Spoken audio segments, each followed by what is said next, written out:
faire une vidéo sur une application particulière des constellations systémiques et familiales autour du thème « Rois et reines, vivre en son royaume, dialogue avec son monde intérieur ». Pour cette vidéo, j'ai choisi d'interviewer Sylvie Braun. Sylvie, bonjour. Bonjour Philippe.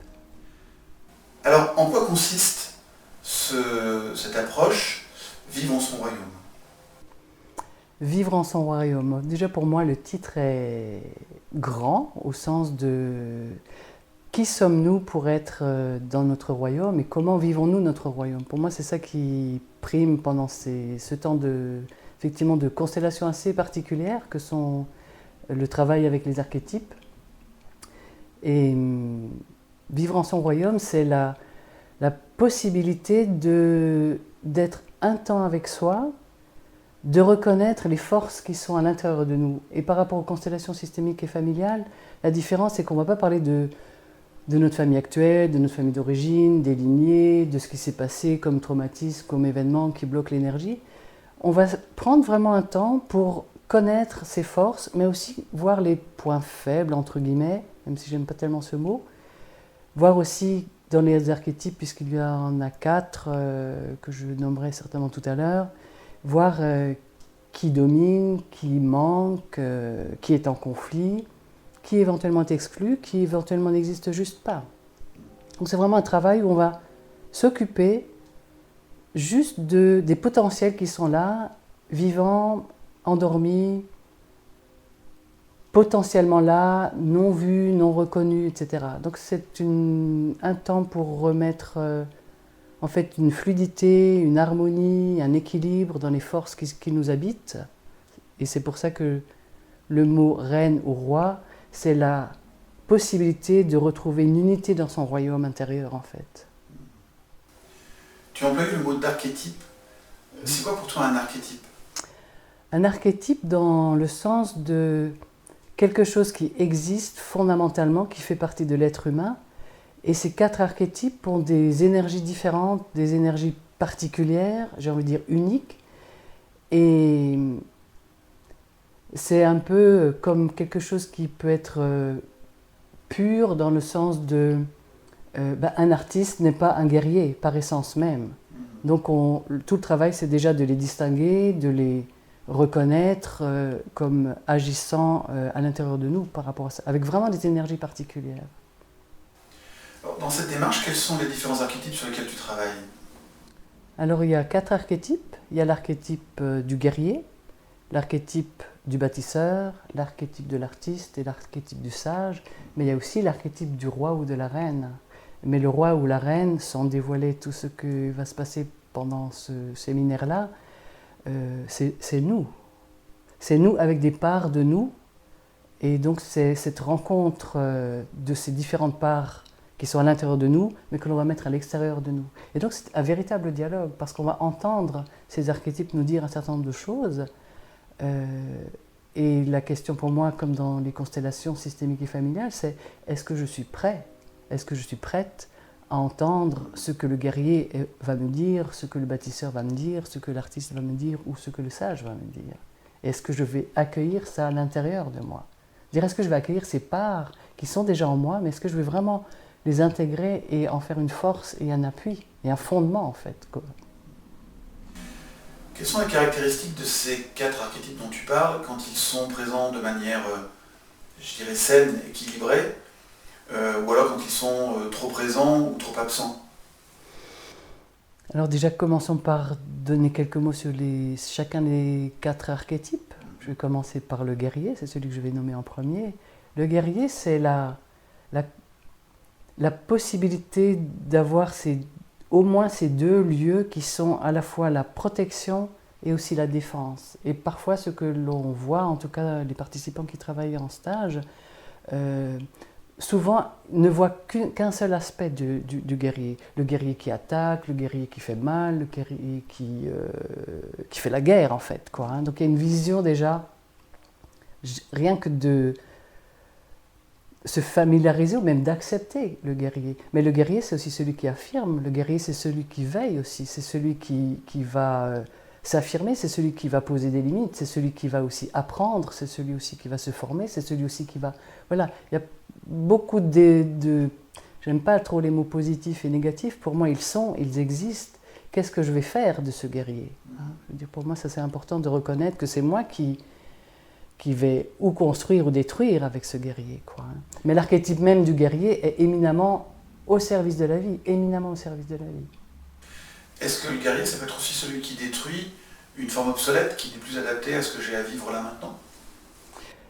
C'est celui qui va dire à un moment donné, qui va effectivement prendre la décision en disant « Ok, il y a des choses que j'ai vues, il y a des choses que j'ai faites, il y a des choses qui ne me conviennent plus.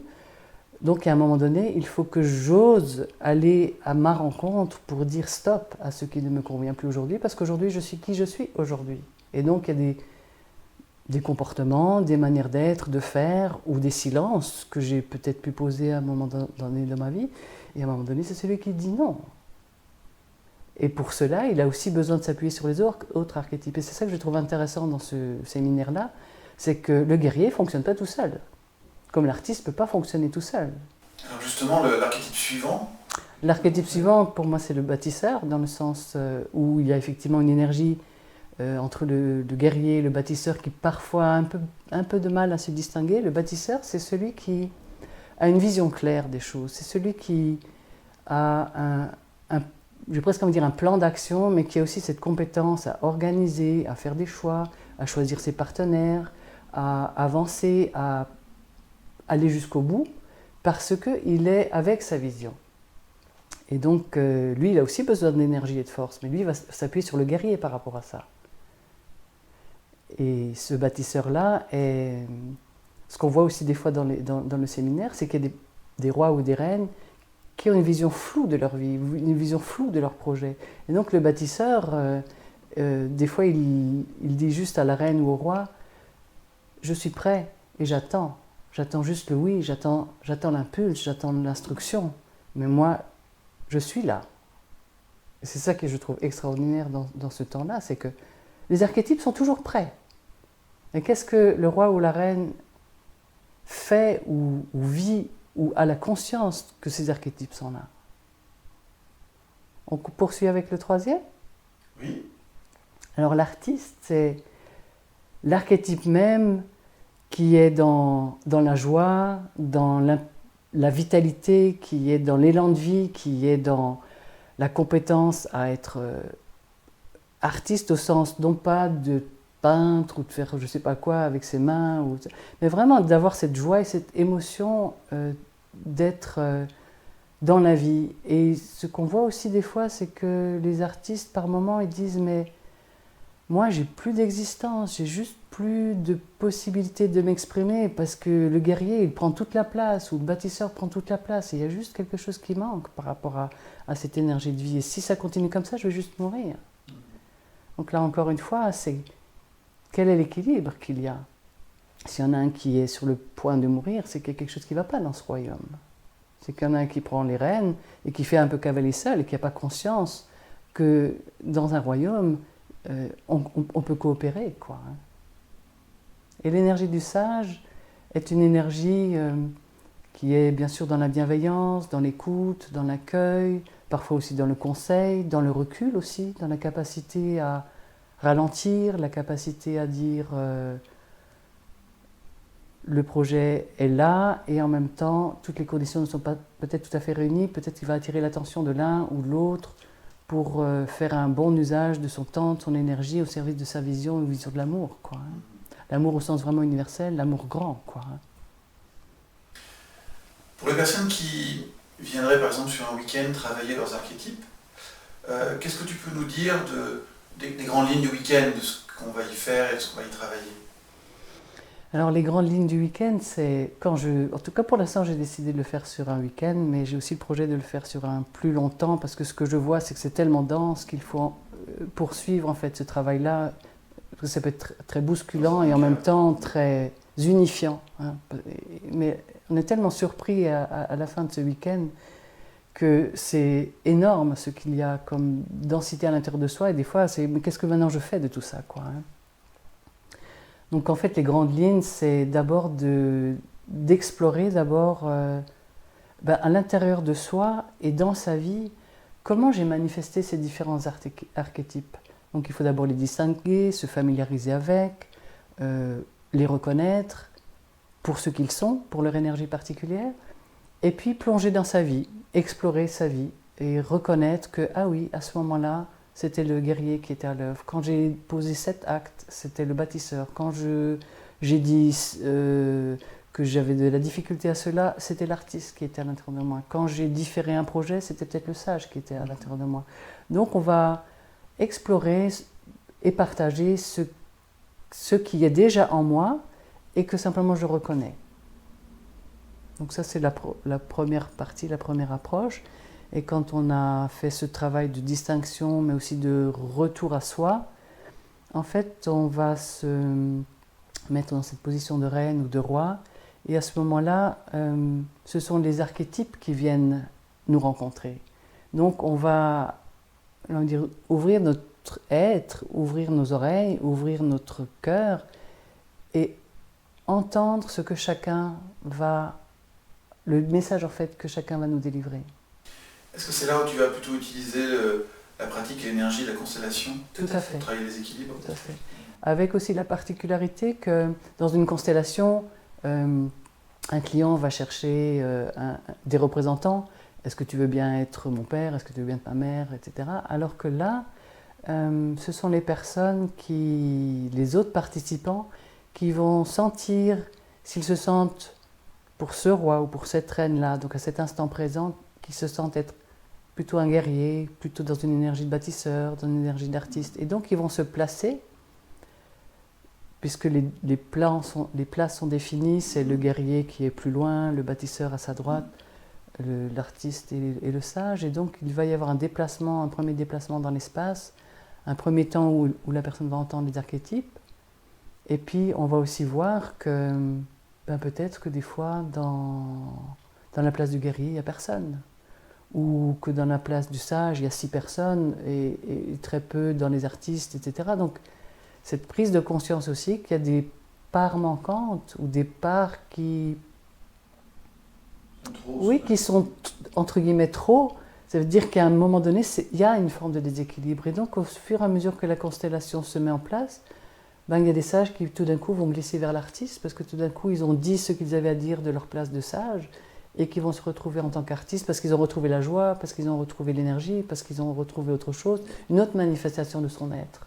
Ce que j'entends, c'est que la constellation va permettre de rétablir cet équilibre entre les différents types d'énergie. Exactement. Exactement. D'accord. Ce que j'entends aussi, c'est qu'il y a une autre différence avec la constellation, c'est que dès le départ, la personne qui vient travailler sur son royaume est présente dans la constellation. Elle n'a pas de représentant pour elle. Non, c'est elle-même qui va se mettre dans cette position de roi ou de reine et qui ne dit aucun mot sur une problématique pour laquelle elle vient pendant ce temps de stage. Alors ça veut pas dire qu'on n'a pas parlé de la motivation en début de week-end, mais au moment où elle se sent appelée à être cette reine ou ce roi, déjà là, il y a quelque chose qui se passe de magnifique, en termes d'émotion, en termes de chamboulement à l'intérieur, en termes d'appréhension aussi, parce que qu'est-ce que je vais entendre de mon propre royaume? C'est quand même particulier que de recevoir, et ce que j'ai vu aussi, c'est que est-ce que je suis prêt à recevoir tout de moi, tout ce qu'il y a déjà en moi? C'est très émouvant. Il y a des moments, il y a des personnes qui n'arrivent juste pas à accepter, parce que ce sont des personnes qui ont préféré jusqu'à présent plutôt donner, s'occuper des autres, partager et être dans une dynamique, j'ai envie de dire, penchée vers l'autre, de manière guerrière ou de manière sage. Et tout d'un coup, là, il y a quelque chose que ces personnes reçoivent, j'ai envie de dire, juste pour elles, que pour elles, et totalement et pleinement pour elles. Et pour certaines personnes, c'est difficile de recevoir. C'est difficile de recevoir cette énergie d'amour qui est là. J'imagine que ce qui doit être aussi parfois difficile à accueillir, c'est pour les personnes qui ont l'habitude d'aller gratter leurs ombres, d'un seul coup de prendre conscience de toute la lumière qui les habite déjà. Tout à fait. Tout à fait. Et c'est vraiment ça qui est... Enfin, il me semble que quand les personnes se rendent compte de l'ampleur et de la grandeur de ce qui est là, waouh, est-ce que je suis capable, moi, de... Est-ce qu'il y a... Et puis, est-ce qu'il y a aussi ça pour moi? C'est juste impressionnant de voir ce moment-là, quoi.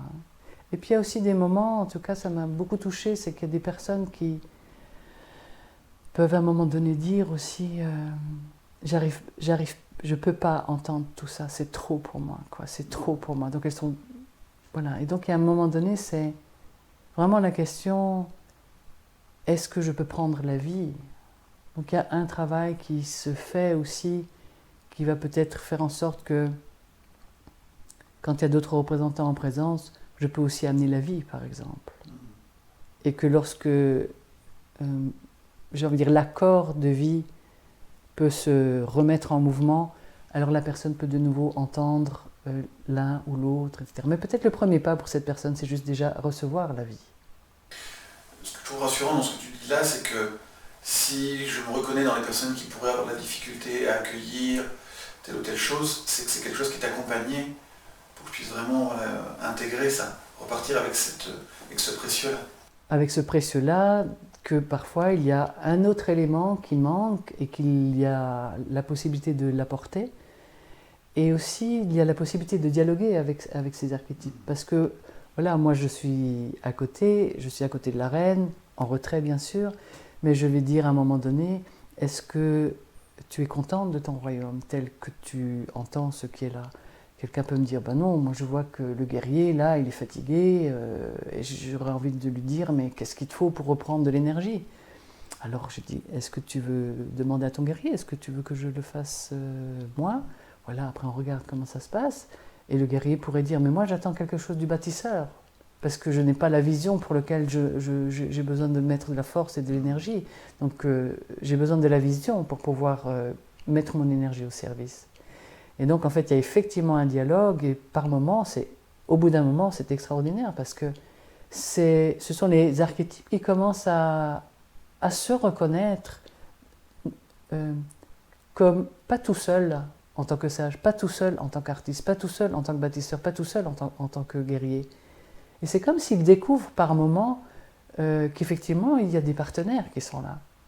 C'est besoin, quand tu as dit reconnaître, moi j'ai entendu reconnecte. C'est comme s'ils se reconnectaient entre eux, que l'énergie circule davantage. Exactement. Par moment, il y en a un qui dit, mais même le guerrier, des fois, peut dire, mais moi j'ai besoin du sage. Et j'ai besoin d'alliance avec toi. Et donc ils commencent à se parler entre eux. Et la reine ou le roi écoute ce royaume se manifester. Et à un moment donné, voilà, quand quelque chose est équilibré, quand les alliances se font, quand il y a quelque chose qui est de nouveau à l'écoute des uns des autres, et que le roi ou la reine est soulagée en fait, et se sent de nouveau dans la compétence d'être elle-même pleine et entière, à ce moment-là, on arrête ce temps en constellation, quoi. Alors j'imagine que ça peut être difficile à mettre en mots, comme parfois c'est difficile d'expliquer les bénéfices d'une constellation, même si la personne qui l'a vécu le sent. Pour autant, qu'est-ce que tu peux nous dire sur ce que ça peut m'apporter, moi, de vivre cette expérience de vivre en son royaume? Alors cette expérience, elle apporte, ce qui me vient, le premier mot, c'est la connaissance. Et puis quand je dis connaissance, il y a à l'intérieur de moi quelque chose qui me dit la connaissance. C'est vraiment c'est comme une renaissance. Et quand je vois les personnes après le week-end, c'est juste que même corporellement, dans leur corps physique, il y a une densité qui est là, une manière d'être alignée à l'intérieur d'elle, comme une droiture, comme une force. Il y a quelque chose qui... C'est comme s'il y a un avant et un après, vraiment, dans le sens de la conscience aussi, qu'elles peuvent, elles-mêmes, maintenant avec cette connaissance, j'ai envie de dire, activer l'archétype qui a besoin d'être activé à ce moment-là par rapport à ce que la personne se souhaite de faire vivre. Et pour moi, c'est la possibilité de s'appuyer vraiment sur soi et sur ses fondements et sur ses compétences et ses capacités. Au lieu d'aller chercher, j'ai presque envie de dire, à l'extérieur de soi. C'est donc une manière d'être responsable, c'est une manière aussi d'être autonome, c'est une manière de retrouver une estime de soi, une confiance en soi qui fait que les choses sont beaucoup plus fluides après, beaucoup plus faciles. Et les personnes sont même étonnées de ce qu'elles arrivent à poser comme acte, comme limite, comme non, comme oui, entre ce qu'il y a eu avant, ce travail dans Vivre en son royaume, et ce qu'il y a après. Donc, le plus grand bénéfice, en tout cas la plus grande, je ne sais pas si on peut appeler ça une révolution, mais en tout cas une transformation, c'est cette compétence à se retrouver dans leur être, vraiment entière, et vraiment dans cette unité de pouvoir entrer en autonomie avec elle-même, et aussi en amour avec elle-même, et aussi en confiance dans ce qu'elle pose, c'est juste pour leur vie. Ce que j'imagine aussi, c'est qu'il doit y avoir une sorte de retour d'énergie, que du coup je vais peut-être oser des choses que je n'osais pas avant, réaliser des choses que je n'arrivais pas à réaliser, arrêter de me saboter à certains endroits. Et c'est justement ça qui fait qu'il y a un avant et un après. C'est que ce que je n'ai pas osé dire pendant, des fois, 3 mois, 6 mois, 2 ans, 3 ans, 4 ans, mais tout d'un coup, c'est comme si ça part d'un lieu de paix, c'est comme si ça part d'un lieu d'énergie, c'est comme si ça part d'un lieu de fluidité, qui fait que presque les personnes se découvrent en agissant avec cette énergie nouvelle et particulière. Et du coup, elles sont elles-mêmes étonnées. Donc, il y a un temps d'intégration qui dure, et surtout, ce temps-là, en fait, perdure aussi. C'est-à-dire que plusieurs mois après, plusieurs années après, ces personnes se souviennent d'un mot, ou se souviennent d'une énergie, ou se souviennent d'un moment particulier qui est comme un retournement du cœur. Et c'est ça qui fonde la personne. Sylvie, merci beaucoup pour toutes ces informations. Et puis je souhaite découvrir le roi et la reine qui vit en votre royaume. Belle vie à vous. Au revoir.